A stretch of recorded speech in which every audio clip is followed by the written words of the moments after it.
CCTV footage appearing to show Rebekah Brooks' husband leaving a laptop and Jiffy bag in a car park under their West London flat has been shown to jurors in the phone hacking trial. The recordings were made on July 17, 2011, the day the News International chief executive was arrested. Prosecutors said Charlie Brooks was carrying the items as he walked out of a lift but later appeared empty-handed. Mr. and Mrs. Brooks both deny conspiracy to pervert the course of justice. The couple, sitting side by side, watched from the dock as the clips filmed in the underground car park of their Chelsea Harbour home were shown to the Old Bailey jury. Mrs. Brooks had spent the weekend of her arrest holding a series of meetings in the Oxfordshire village of Enstone. The court heard, "Can we have my phones and office swept?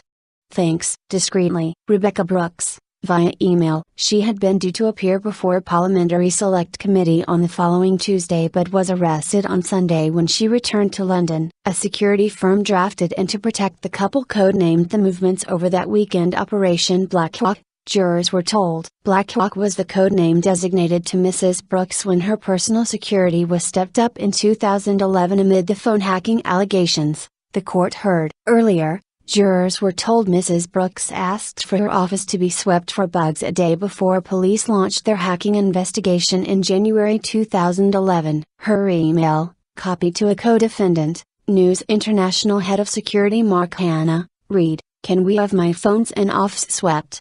Thanks." Discreetly. In a subsequent email, Mr. Hanna said Mrs. Brooks' Chelsea flat and her car would also be checked for bugs. The court heard the News International offices were routinely searched for listening devices to avoid rival journalists snatching scoops and eavesdropping on any discussions about parent company News Corporation's planned skip takeover bid. Entirely honest. Jane Viner, News International's group director for property and facilities, also told jurors Mrs. Brooks had been sent threatening posts as the hacking allegations emerged. Most were intercepted in the post room, and the rest were usually spotted by personal assistants, she added. The Metropolitan Police launched Operation Weeding on January 26, 2011 to investigate evidence of phone hacking at the News of the World, the court has previously heard. Mr. Hanna, a former soldier, was described by his lawyer in court as entirely honest.